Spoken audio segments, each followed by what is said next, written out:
எனக்கு ஒரே கன்ஃபியூஷனா இருக்கு. சாலமன் தூங்காதன்றான். ஏசுநாதர் சொல்றார், நான் சொல்றேன் தூங்குடான்றார். ஐயா அவர் சாலமன், நான் சாலமனை பார்க்கலும் பெரியவர்.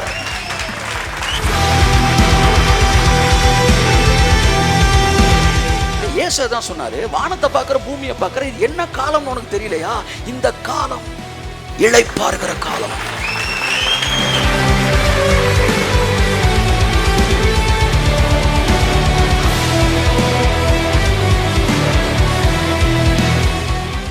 உழைச்சு சாப்பிடு, ஞானம் உள்ளது. அஸ்திபாரத்தை நல்லா போடு, ஞானம். ஏற்கனவே கண்மலையில் அஸ்திபாரத்தை போடு, இது மகா ஞானம்.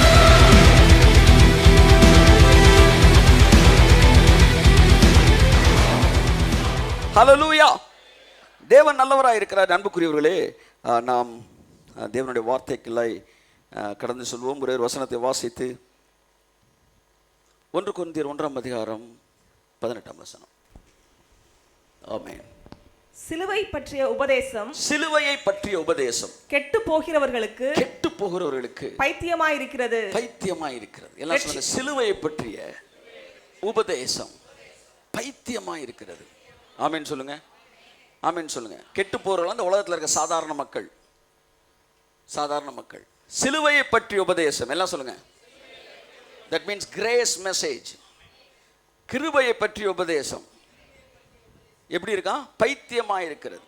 If you want to know what is grace, what grace இஸ்னா, யூ மஸ்ட் நோ வாட் பைத்தியம் இஸ். மேட் என்னன்னு தெரிஞ்சா, மேட்னஸ் என்னன்னு தெரிஞ்சாதான் கிரேஸ் என்னன்னு தெரியும். நீங்கள் சிலுவையை பற்றிய உபதேசத்தை படிக்கணும்னா நீங்கள் எதை படிக்கணும்? பைத்தியம்னா என்னன்னு படிக்கணும். பைத்தியம்னா என்னன்னு படிச்சிட்டிங்கன்னா ரிவர்ஸ் ஆர்டரு. கிரேஸ்ன கையை தட்டுங்க ஒருத்தவருக்கு. ஆமென், ஆமென். சாலமன் பைத்தியம்னா என்னன்னு படித்தான். இன்னைக்கு அதான் படிக்க போகிறோம். நான் பைத்தியம்னா என்னன்னு படித்தேன். அதை படித்தோன்னே ஏன்டா ஞானியா தேவையில்லாமல் இருந்துட்டோம்னு நினச்சேன். இது எப்படி இருக்கு? அப்போ சாலமன் பல டைமென்ஷனை தாண்டி வரான். The fear of the Lord is the beginning of wisdom. கர்த்தருக்கு பயப்படுதல் ஞானத்தின் PhDன்னு சொல்லல, ஞானத்தில் பிகினர் லெவல். நான் எல்லாம் சொல்லுங்க, பயம் ஓவரா இருந்தா அது பிகினர் லெவல். கையை தட்டு. LKG. Fear of the Lord is the LKG of wisdom. அப்படி சொல்லலாம், பிகினிங் ஆஃப் விஸ்டம். ஆனால் இன்னைக்கு பெரிய ஆட்கள்லாம் கர்த்தருக்கு பயப்படுவர் அப்படின்னா நீங்க நினைக்கிறீங்க PhD தான். இல்லை, அவர் LKG. இங்கதான் பிரச்சனை. நீங்க பெருசு நினைக்கிறது அவர் சிறுசு நினைக்கிறாரு, நீங்க சிறுசு நினைக்கிற அவர் பெருசு நினைக்கிறாரு. என்ன பயம் இல்லாம போச்சு. கர்த்தருடைய சமூகத்தில் ஆடிக்கிட்டு இருக்கிறார். அப்படின்னா இப்பதான் ஸ்கூல்ல ஜாயின் பண்ணி இருக்கிறார். அல்ல, ஐயா வயசானவராக இருக்கட்டும், தப்பு இல்லை. ஆனா ஆவிக்குரிய பாலபாடம், fear of the Lord is not the PhD of wisdom, it's the beginning of wisdom. தப்புன்னு நான் சொல்லலை, ஆனா அதுக்கு மேல இருக்குன்றேன். அப்ப வளர என்ன குறையும்னே? பயம் குறையும். அப்ப காலத்துக்கு தலைக்கு மேல வைக்கலாமா? புரியல. நீங்க சின்ன வயசுல இருந்தப்ப உங்க வாத்தியாருக்கு பயந்தீங்க. பயம் கூட இருந்துச்சு, மரியாதை குறைச்சி இருந்துச்சு. ஆமா, பெருசு வந்துட்டானா அப்படின்னு தான் கேட்குறாங்க. அந்த பக்கம் வண்டி சைக்கிள் நிற்கிறியா, வந்துருப்பாரியா இருந்தாலும் அந்த வந்துட்டாரு. ப்ரைஸ் சரி ப்ரைஸ்ன்றேன். என்னது? Good morning sir, good morning sir, வணக்கம் ஐயா. பயம் இருக்கு. ஆனால் அவருக்கு தெரியும், எல்லா வணக்கத்தையும் பார்த்துருக்கோம், உட்காரு. ஏன்னா உன்கிட்ட பயம் தாண்டா இருக்கு, என்ன இல்லை அவர் தெரியும். ஆனால் வளர இன்னைக்கு எங்கள் வாத்தியார் ஒருத்தரை பார்க்குற, அவர் என்ன அடிக்க போறாரா? அடிக்க மாட்டார், பயமே இல்லை. ஆனால் மரியாதை கூடி இருக்கு. நான் தகப்பனானால் எனக்கு கொடுக்குற கனம் எங்கன்னு தான் கேட்குறாரு. ஸோ வளர நீங்கள் வளர்ந்துருக்கீங்கன்னா கடவுள் இருக்கிறத பயம் குறைஞ்சு மரியாதை கூடிரும். அதான் சொல்ல, பிள்ளைகளே, பெற்றோர்களே, உங்கள் பிள்ளைகளை கர்த்தர் கேட்கிற சிற்சையில் என்ன செய்யுங்கள்? வளருங்கள். நேற்று பார்த்தேன், என்னடா சிற்சையில் வளர்க்கணுன்ட்டு இருக்கு. அப்படின்னா பிள்ளைகளை பிகினிங் இல்லையா சொல்லுங்க, beginner level, beginning level. So எப்போவுமே இந்த ஃபியர் ஆஃப் த லார்டை வந்து நீங்கள் தப்புன்னு நான் சொல்லலை. என்ன சொல்லணும், ஃபியர் ஆஃப் த லார்ட் பல டைமென்ஷன் இருக்கு. அதோட மீனிங்கே வேற டைமென்ஷனில் இருக்கு. புரியுதா உங்களுக்கு? அதை தூக்குப்பா அப்படின்னா சேர தூக்குன்னு அர்த்தம். ஆனால் அதே ஒரு ரவுடி தூக்கிருப்பா அப்படின்னா போட்டு தள்ளிருன்னு அர்த்தம். தூக்கிருந்தா என்ன சொன்னாரு? அந்த தூக்கிரு வேற, அவ்வளோதான். இவ பைபிள் ஒரு வார்த்தையை சொல்லும்போது அவர் என்ன டைமென்ஷன்ல சொல்றாரு? ஸோ பிகினிங் ஆஃப் விஸ்டம்னு என்னன்னு பார்க்குறாரு. அடுத்து விஸ்டம் அப்படின்ற, அதாவது என்ன வர்றாரு, ஞானம்னா என்னன்னு பார்க்குறாரு. ஞானத்தை பற்றி பேசுகிறார். எண்ணத்தை சம்பாதித்தாலும் ஞானத்தை நல்லா பாருங்க, இது வந்து ஒரு கிராஜுவலாக இவர் வந்து ஒரு ஜேர்னி ஞானத்தில் வளர்ந்துக்கிட்டே இருக்கிறாரு. யாரு? சாலமன். இப்போ சாலமனை பேசிட்டு, சாலமன்லாம் ஒரு ஆளாடா, நான் சொல்கிறேன்டா சாலமனை பார்க்கலும் பெரியவர் அப்படின்னு ஒருத்தர் வராரு. வந்து சாலமனோட எல்லா கோடையும் உடைக்கிறாரு. அவன் இப்படி சொன்னானா, நான் இப்படி சொல்கிறேன் ஆமாம் அப்படின்னு சொல்கிறாரு. உடனே சாலமன் சொல்கிறான், ஞானம் ரொம்ப முக்கியம், எறும்பிட்ட போய் ஞானத்தை கற்றுக்க. சோம்பேறியே, எதுவரைக்கும் படுத்திருப்பாய், இன்னும் கொஞ்சம் முரங்கட்டும், இன்னும் கொஞ்சம் தூங்கட்டும் என்று கொண்டு கை முடக்கி கொண்டு நித்திரை செய்வாயோ அப்படின்றான். ஏன் சொல்றாரு? இனி நித்திரை பண்ணி இளைப்பாருங்கள். இல்லை, எனக்கு ஒரே கன்ஃபியூஷனாக இருக்கு. சாலமன் தூங்காதன்றான், ஏசுனார் சொல்றாரு, நான் சொல்றேன் தூங்குடான்ற. ஐயா அவர் சாலமன், நான் சாலமனை பார்க்கலும் பெரியவன்றார். தூங்காத அப்படின்னா அவங்கெல்லாம் சாலமன் குரூப்பு, நல்லா தூங்கு அப்படின்னா சாலமனை பார்க்கலும் பெரியவர். இல்லை புரியல, ஏசுனார் வார்த்தையை நீங்கள் சூஸ் பண்ணி எடுத்துக்குவீங்களா? அம்பட்டையும் எடுத்துக்கணும்ல. விழுத்திருந்து ஜோம் பண்ணுங்கள் இருக்கு. மெட்ராஸில் பெரிய பாஸ்டர் என்கிட்ட பேசினார். நான் சொன்னேன் இருக்கு, 2 தடவை சொன்ன பிரசங்கம் பண்ண, 3ஆவது தடவை பிரசங்கம் பண்ணும்ல. ரொம்ப முக்கியம். 2 தடவை சொல்றதா 3ஆவது தடவை சொல்றதா, அதான் முக்கியம். நாளைக்கு ஸ்கூலுன்றாரு, அடுத்து கொஞ்ச நேரம் கழிச்சு திரும்ப பெல் அடிக்குது. நாளைக்கு லீவுன்னு சொல்லிடுறாரு. 2ஆவது தடவை பெல் அடிச்சு ஸ்கூலுன்றாரு. எதை நம்புவீங்க? 2ஆவது தடவை சொன்னால் நம்பணும். அப்படி தான் சொல்ல, 2 தடவை ஜெபம் பண்ணுனாரு, 3ஆவது தடவை தூங்குனாரு. எதுக்கு நீங்கள் ஃபாலோ பண்ணணும்? நீங்கள் தூங்குங்கன்னு சொல்கிறதுக்கு நான் 5:30 மணிக்கு எந்திரிச்சு வந்திருக்கேங்க. அப்போ அது என்ன 5:30 மணி? அது நம்ம கேம்ப்ல என்ன இல்லை என்ன சொன்னோன்னா, அதாவது இயேசு நித்திரை பண்ணி இழைப்பார்கள் என்றார். சாலமன் சொன்னா, சோம்பேறியே இதுவரைக்கும் நீ தூங்கி கொண்டு இருப்பாய். எறும்ப சாலமன் ஞானத்தில் பார்த்தான். அதுக்கப்புறம் பிகினிங் ஆஃப் விஸ்டம், அடுத்து விஸ்டம், அதுக்கப்புறம் என்ன சொல்றான்? மகா ஞானம். மகா ஞானம் உள்ளவைகள் 4 உண்டுன்றான். இதெல்லாம் ஞானம் உள்ளது, அவங்க மகா ஞானம்ன்றான். உழைச்சு சாப்பிடு, ஞானம் உள்ளது. அஸ்திபாரத்தை நல்லா போடு, ஞானம். ஏற்கனவே இருக்க கண்மலையில் அஸ்திபாரத்தை போடு, இது மகா ஞானம். ஆமேன். சாலமன் அப்படியே அடுத்த டைமென்ஷனுக்குள்ள போறாரு. அப்ப என்ன சொல்றாரு? 4 பார்த்தேன். 1 எறும்பை பேசும்போது உழைப்பை பத்தி பேசினாரு. 2வது எறும்பை பேசும்போது ரெஸ்ட்டை பத்தி பேசுறாரு. நல்லா நீங்க கவனிக்கணும். காலத்தை அது எப்படி ஜட்ஜ் பண்ணுது, எந்த காலத்தில் வேலை பார்க்கணும், எந்த காலத்தில் வேலை பார்க்க கூடாது என்பதை எறும்பு அறிந்திருக்கிறது என்று 2வது எறும்பை பார்க்கும்போது அடுத்த டைமென்ஷன்ல பார்க்குறான். ஒரே பைபிள் நம்ம பாருங்க, டைமென்ஷன் மாற மாற அதே வசனம் வேற வேற மாதிரி தெரியுது. முதல் எறும்பு உழைக்கிறத பார்த்தா 2வது பார்க்கும்போது அது காலத்துக்கு தான், காலம் பார்த்து உழைக்குது. இயேசு என்ன சொன்னது? கோடை காலத்தில் வேலை செய்து மாரி காலத்திற்கு தேவையானதை கோடை காலத்தில் வேலை செய்கிறது, மாரி காலத்தில் ரெஸ்ட் எடுக்குதுன்றான். அதாவது என்ன சொல்ல வர்றான்னா, வேலை பார்க்குறப்ப தான் வேலை பார்க்கணும், ரெஸ்ட்டப்போ வேலை பார்க்கக்கூடாது, ஓய்வு நாள் வேலை பார்க்கக்கூடாது. இயேசு தான் சொன்னார், வானத்தை பார்க்குற பூமியை பார்க்குற, இது என்ன காலம்னு உனக்கு தெரியலையா? இந்த காலம் இளைப்பாறுகிற காலம். எறும்புக்கு காலம் தெரியுது, அதனால ரெஸ்ட் எடுக்குது.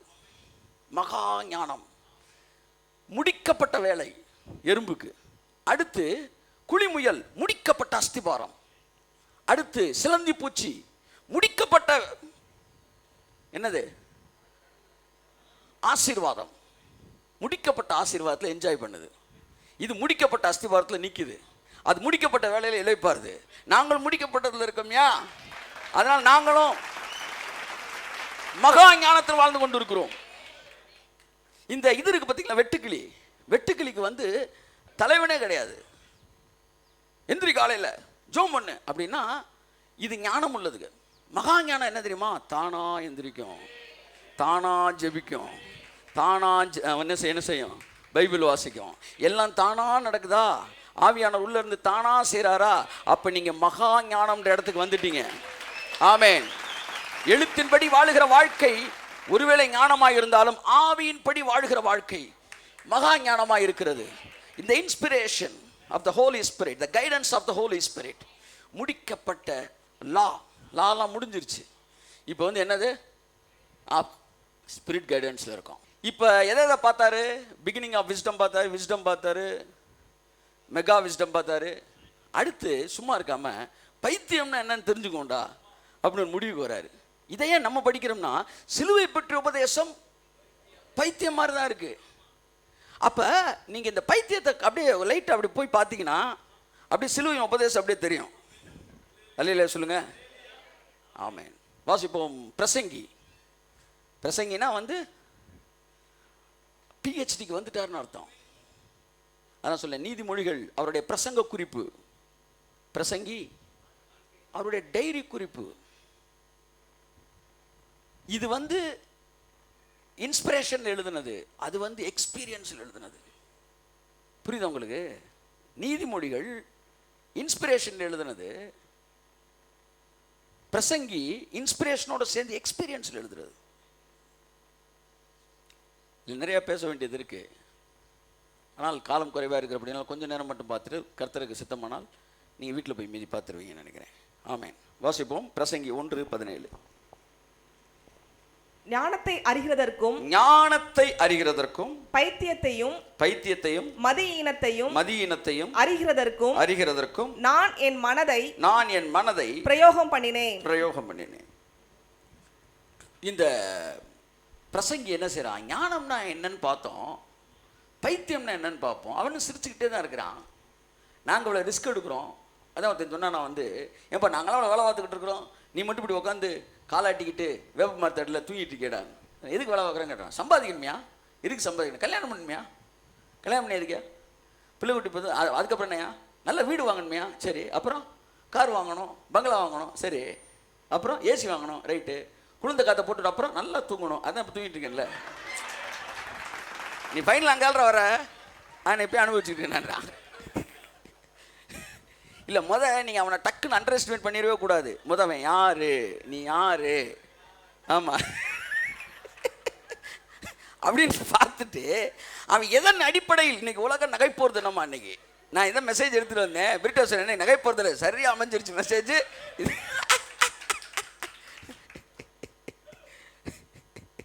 ஹல்லேலூயா. ஆமாம். பைத்தியத்தை அறிகிறதற்கு அவன் சொல்றான், பிரசங்கியாகிய நான் எருசலேமிலே இஸ்ரவேலுக்கு ராஜாவாக இருந்தேன். வாசிங்க ரொம்ப பிடிக்கும். பிரசங்கியாகிய நான் ராஜாவாக இருந்தேன். ராஜாவாகிய நான் பிரசங்கியா இருந்தேன்னா கெட்டுப்போச்சு கதை. ராஜாவெல்லாம் பிரசங்கியா இருக்க முடியாது, ஆனால் பிரசங்கிலாம் ராஜா இருக்கலாம். அது ஆப்ஷனல். இது வந்து பிரைமரி மெயின். எல்லா பிரசங்கியில் நினைச்சால் ராஜாவாயிரலாம், ஆனால் ராஜாலாம் நினைச்சா பிரசங்கியா கையத்தட்டு. ஆமென், ஆமென், ஆமென். பிரசங்கியாகிய நான் ராஜாவாக இருந்தேன் சொல்றான். நான் பைத்தியத்தை அறிகிறதுக்கும் மதியீனத்தை அறிகிறதுக்கும். ஓகே, வாசிங்க.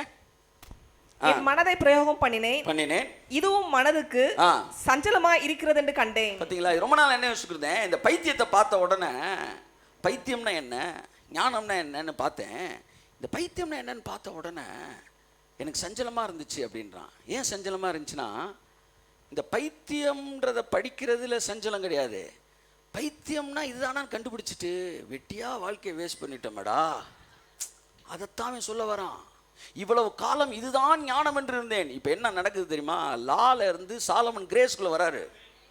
சவுல் பவுலானது மாதிரி நீதிமொழியில் இருந்த சாலமன் வேற, பிரசங்கியில் இருக்கிற சாலமன் வேற. எண்ணத்தை சம்பாதித்தாலும் ஞானத்தை சம்பாதி என்று சொன்ன நீதிமொழியில் சொன்ன சாலமன் வேற. ஞானம் போதாது, எல்லாவற்றுக்கு மேலாக தேவனுடைய செயல் நேரிட வேண்டும். அவர் பார்த்து காய நகட்டினாதான்டா, அறிவுலாம் ஒண்ணுமே கிடையாதா என்று சொன்ன சாலமன் வேறு. அங்க அவன் வேற ஒரு மைண்ட் செட்ல இருந்தான். இங்க வந்து கிரேஸ்குள்ள என்ட்ரு ஆகுறான். என்ட்ரு ஆன உடனே அவன் என்ன சொல்றாரு, பைத்தியம்னா என்னன்னு பார்த்தப்ப எனக்கு மனசுக்கு ரொம்ப சஞ்சலமாயி போச்சு. என்னடா நம்ம வாழ்க்கையில நிறைய வேஸ்ட் பண்ணிட்டோமேடா.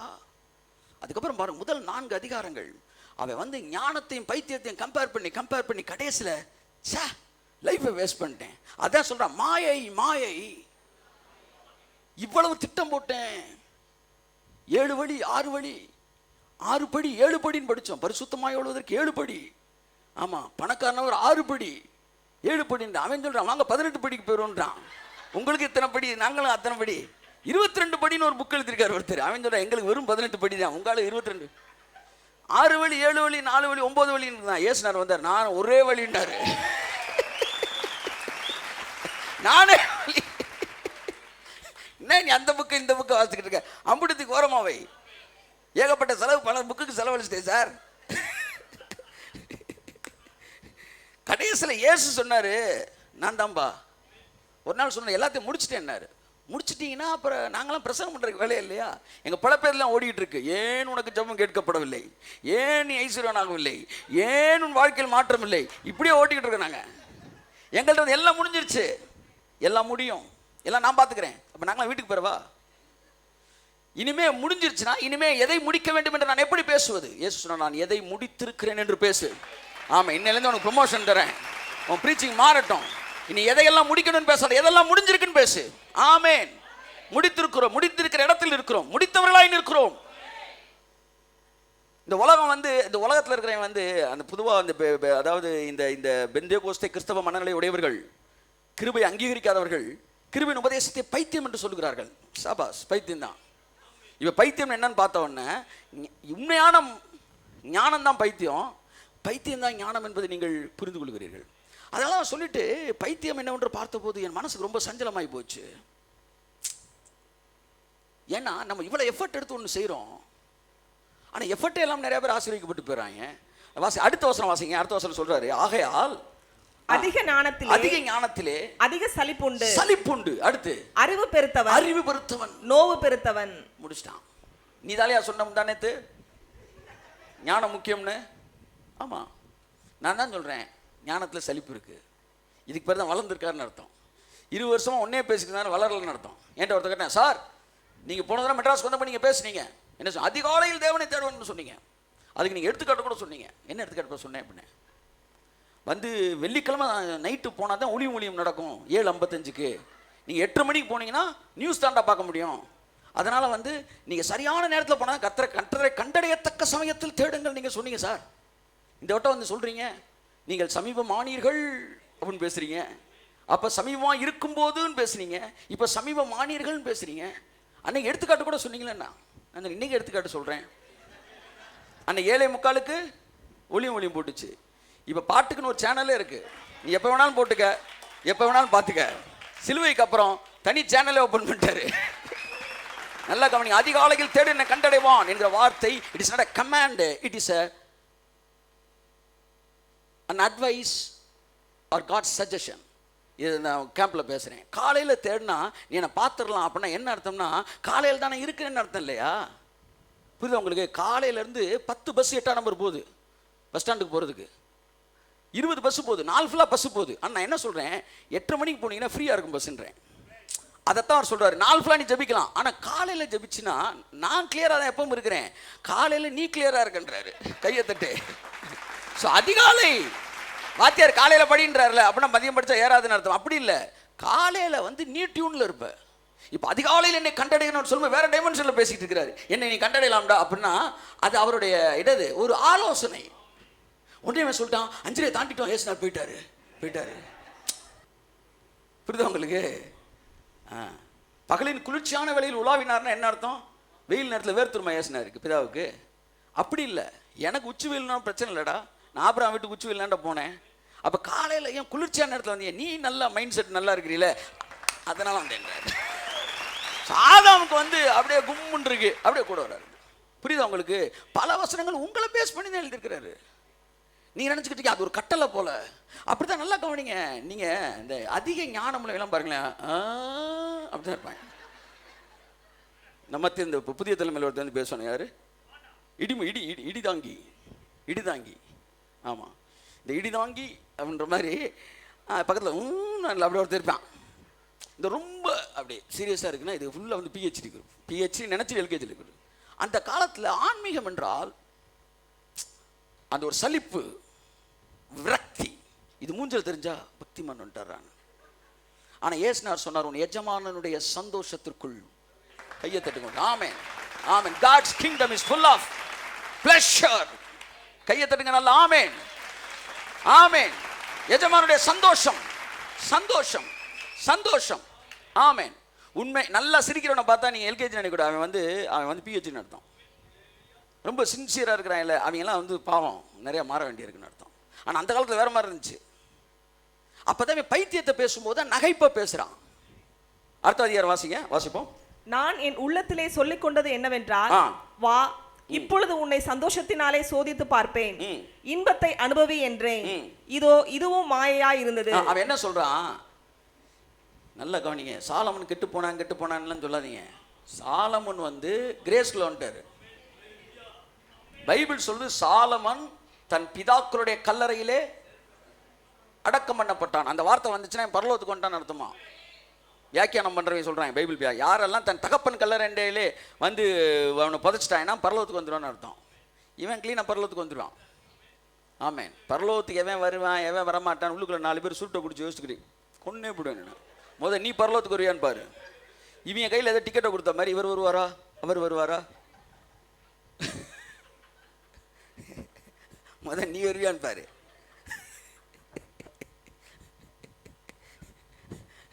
அங்கெல்லாம் போய் நல்லா பார்த்துக்காங்க. ஏன்னா நீங்கள் அங்கே போனால் பார்க்க முடியாது. அது ஒரு பெரிய ப்ரீச்சர் ஒருத்தர் வந்து ரொம்ப நாளாக இது பண்ணிகிட்டே இருந்தார்ல. கடைசியாக இயேசு ஏற்றுக்கொள்ளவே இல்லையா. கடைசியில் சாகர தெருவையில் சொன்னாரான், அவனை மட்டும் கூப்பிடியான்னு.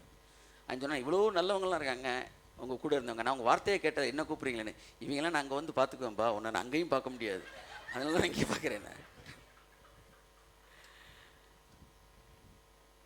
யார் பரலோகத்துக்கு வருவா யார் பரலோகத்துக்கு வர மாட்டா அப்படிலாம் பேசாங்க. சாலமன் வந்து கடைசி காலத்தில் பைத்தியத்தை அறிவதற்காக அவன் செஞ்ச விஷயங்கள் தான் இதெல்லாம். அவன் நல்லா கீழே வாசிக்கணும். அவன் எதற்காக இந்த விஷயங்கள் எல்லாம் பண்ணானா, வாட் இஸ் இதெல்லாம் என்ன ஞானத்தை விட எந்த அளவு பெட்டரு அப்படின்ற ஏரியாக்குள்ளே தான் போகிறான். சாலமன் வீழ்ச்சிக்கான 4 காரணங்கள் ஒரு சீடியை போட்டிருக்கேன் அந்த காலத்தில். இப்போ அதை பேன் பண்ணிட்டோம். கர்த்தர் சொல்லாம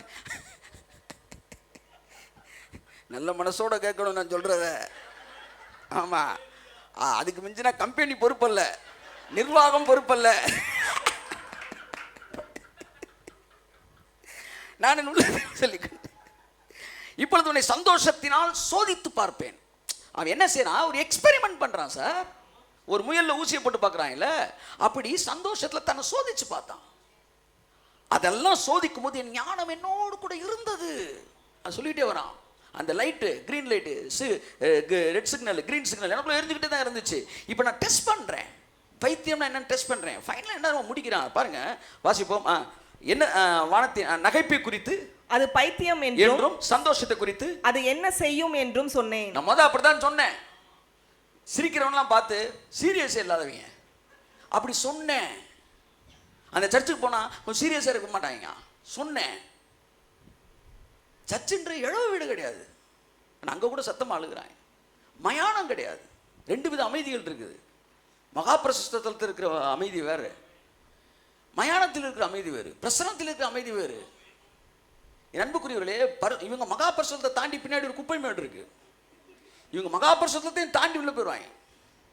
இவர்கள் வந்து அந்த காலத்தில் வந்து நாங்கள் யூத் மினிஸ்டர் பண்ணி 1990-91 வந்து அமெரிக்கன் காலேஜ், இந்த வாட்ஸ் தட் இங்கே இருக்கு வந்து ஆசியாவில் பெரிய காலேஜ், அக்ரிகல்ச்சர் காலேஜ், இங்கெல்லாம் உள்ளே போகும்போது லா காலேஜா கொன்னே அப்படி யாரேனே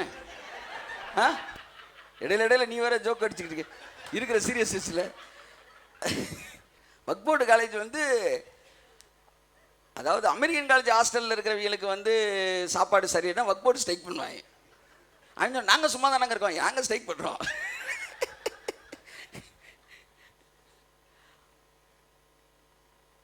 என் அன்புக்குரியவர்களே, அங்கெல்லாம் போய் நாங்கள் இந்த மாதிரி நான் ஸ்கிட் டைரக்டரு ஜோக் அடித்தோம்னா சிரிக்காது. இந்த கொஞ்சம் பேர் அப்படியே சிரிப்பாங்க. சிரிச்சாங்கன்னா என்ன அர்த்தம்னா அவங்கெல்லாம் புதுசாக வந்திருக்கிறாங்கன்னு அர்த்தம். பழுதுபடாத பழுதொன்றும் இல்லை குரூப்பு. கொஞ்சம் அப்படி அமைதியாக இருந்தாங்கன்னா அவன் ரட்சிக்கப்பட்டிருக்கான்னு அர்த்தம். இப்படி இருந்தானா அவன் அபிஷேகம் பண்ணிட்டான்னு அர்த்தம். பக்கத்தில் மனைவி இவங்கெல்லாம் யார் உள்ளே விட்டது அப்படின்னா ஒரு ஊழிய அழைப்பு பெற்றிருக்காருன்னு அர்த்தம். அப்படியே இறுகி இருப்பாங்க. எங்கள் லீடர் சொல்லுவார், ரொம்ப இறுக்கமாக இருக்காங்க, ஜஸ்டினை கூப்பிட்டு அப்படின்வார். உங்களாம் இவனை விட்டாண்டா சரியாவீங்க. சில ஜோக்கு சிரிப்பு வருங்க, சிரிக்க மாட்டாங்க, குளிர் காய்ச்சல் இந்த மாதிரி. ஆனால் ஒன்று தெரிஞ்சுக்கங்க, நீங்களாம் பரலோகத்துக்கு வந்து போய் என்ன பண்ண போறீங்கன்னு தெரியல. ஆனால் அங்கே வந்து என் எஜமானுடைய சந்தோஷம்டாரு. சந்தோஷத்தை பற்றி ஒரு 4 வசனம் எடுக்கலான்னு பார்த்தா அது 400 வசனம் இருக்குது. எது எடுக்கிறது எனக்கு ஒன்றுமே எடுக்க முடியல. ஏன்னா புதிய ஏற்பாட்டில் ஏகப்பட்ட வசனம் வந்து சந்தோஷத்தை பற்றி இருக்குது. பாருங்கள், சந்தோஷம் என்ன செய்யணும் கேட்குறான். என்னடா செய்யும்? இவட உட்காரான்றார் கர்த்தர். எத்தனை செய்து பாருங்க. கர்த்தர் தொடங்கும் போது மலைப்பிரசங்கத்தில் சொல்ற சந்தோஷப்பட்டு களி கூறுங்கள், பரலோகத்தில் உங்கள் பலன். கையை தட்டுங்க. சரி, நல்லா சந்தோஷமா சரி. இன்னைக்கு உலக நகைப்பு தினம். ஆமேன்னு சொல்லுங்க. அடுத்து சொல்றாரு எஜமான சந்தோஷங்கள் பிரவேசி. அடுத்து இயேசு கிறிஸ்து சொன்ன வாக்கியம், முக்கியமான வாக்கியம், உங்கள் துக்கம் சந்தோஷமாய் மாறும். ஆமென்.